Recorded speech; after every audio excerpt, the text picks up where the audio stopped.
Good afternoon everyone, this is Jessica. Welcome to my channel. I'm an AI CPA, but I am working in a CPA firm in Hong Kong for those years. So because of this reason, I got access to a lot of companies that are specializing in the real estate market in Hong Kong. And for those companies, some of them are engaging in something such as redeveloping, such as putting up those domestic or some commercial buildings. And also there are another types of company which are doing something such as construction or only providing consulting services. However, there is a specific type of a company. They are only engaging in holding the properties for gain and rental income every single year.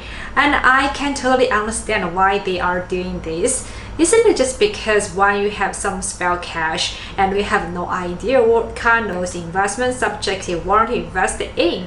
Especially nowadays, the sad effects of COVID-19 is seemingly affecting every single industry. Sometimes if you invest in some kind of a wrong investment subject or you step into the wrong industry, probably you would lose everything. So actually nowadays, there are so many investors, they are prudently investing in owning something such as the holding a property only for those rental income.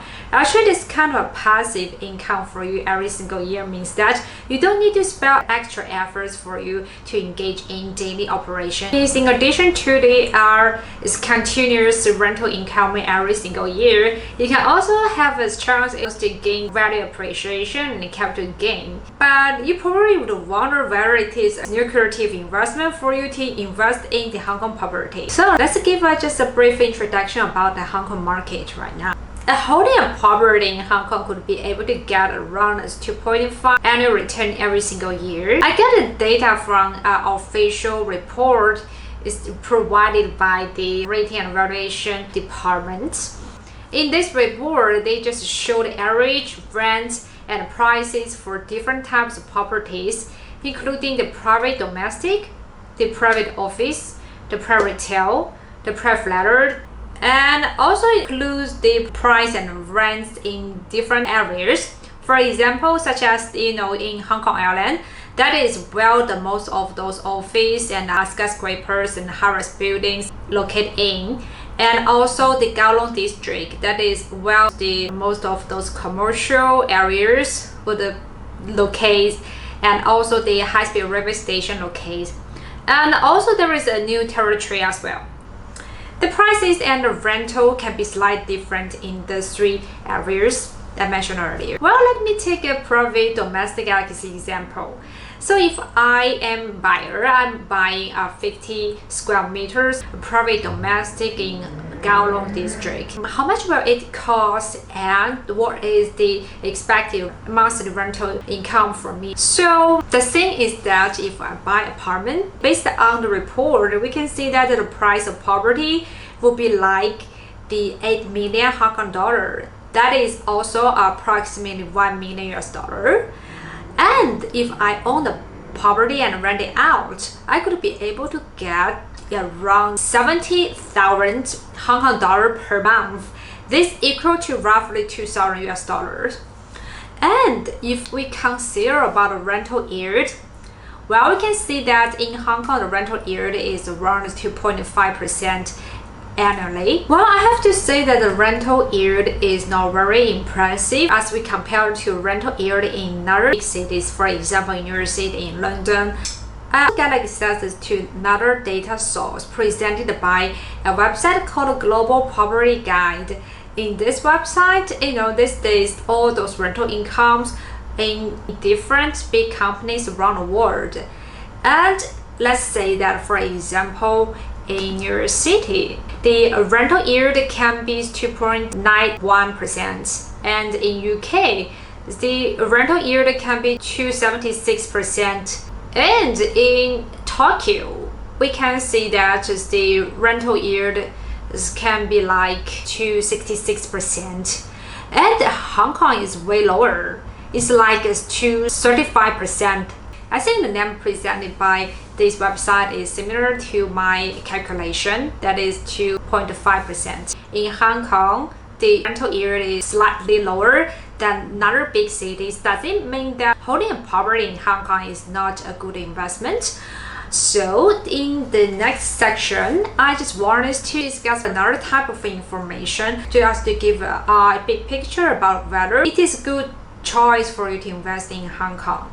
So let's look at another type of factors such as the percentage of down payment, the mortgage interest rate, and also the tax. The tax also means something like the property tax. So let's get started as well.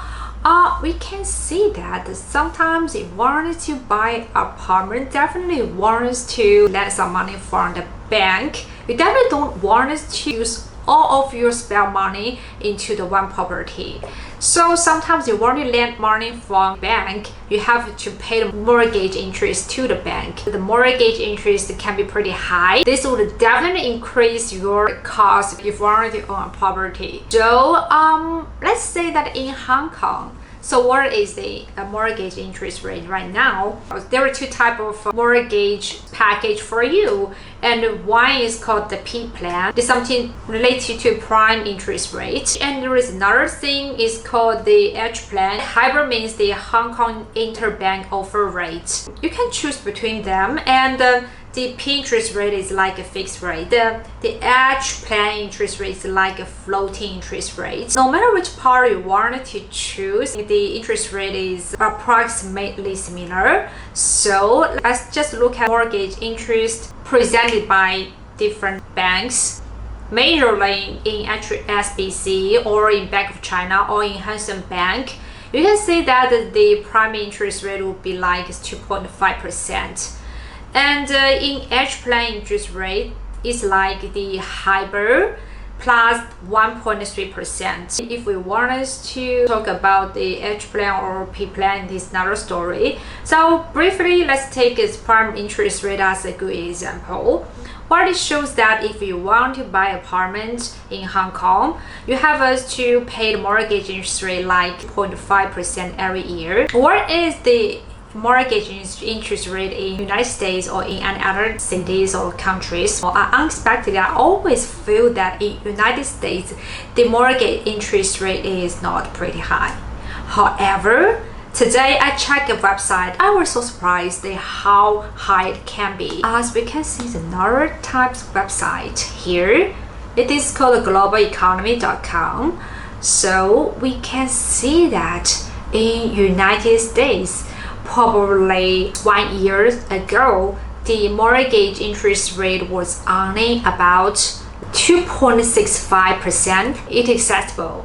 However, right now, the mortgage rate can be like 4.71%. This is outrageously high. I can't imagine that. So this means that if I want to buy apartments, let's continue by taking the example I presented earlier, that if I buy apartment, that is 50 square meters, Kowloon in Hong Kong. Market price of this property would be like 8 million Hong Kong dollar. That is around 1 million US dollar. And I only have to pay the down payment like 10%. By the way, I would like to talk about down payment later section. So anyway, in Hong Kong, if you buy our apartments, you only have to pay 10% for those properties. That is less than 10 million Hong Kong dollar. I can lend it for 30 years. So the mortgage interest rate is 2.5%. Let's just calculate it. Every month I have to pay around 25,000 Hong Kong dollar.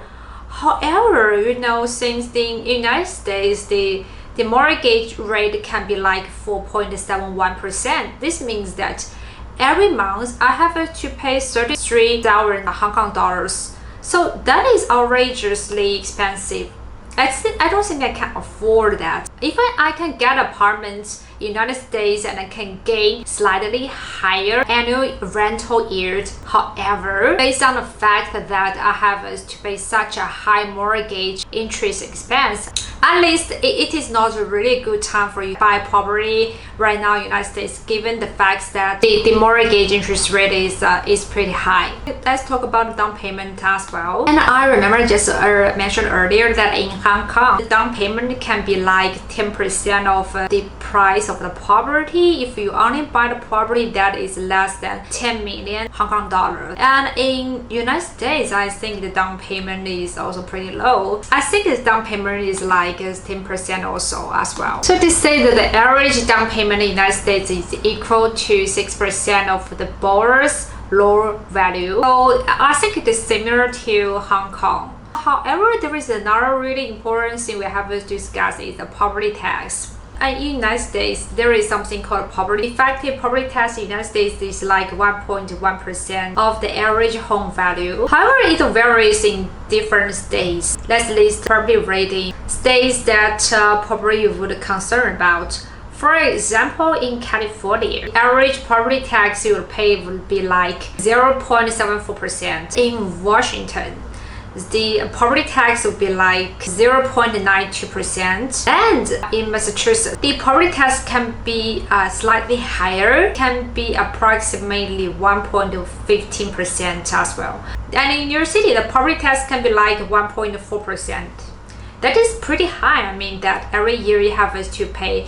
Let's say that you have a property, let's like the 1 million US dollars. Every year you have to pay about 10,000 US dollars for the property tax part. However, in Hong Kong, there is nothing called the property tax, but there is another type of thing. It's called government rental rates. And it's totally another story. I would just give a brief introduction about this part in next video, but if transfer it into the percentage of the property value, it would be only like 0.2% of the property value. You own property in Hong Kong that was approximately 1 million US dollars, and you only have to pay for like 2,000 US dollars. That is next to nothing. I think that is probably the reason that you would still consider about holding property in Hong Kong.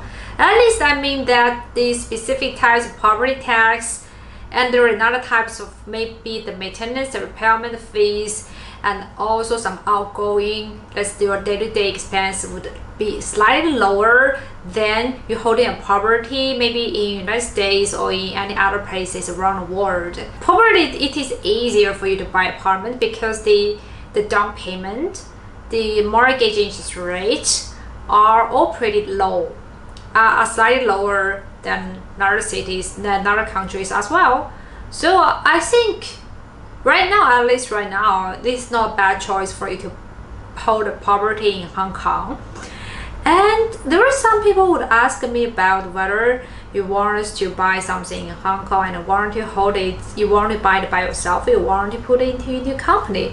So maybe next time I will give a brief introduction about these areas as well. Well, that is what I want to share with you. If you like my video, you can click below and to thumb up. And if you want to get to more information about the properties in Hong Kong and another type of investment or taxation issues, etc., and you can just write me or follow me. And if you have some questions or comments, just leave a message. So that's all. Well, bye bye.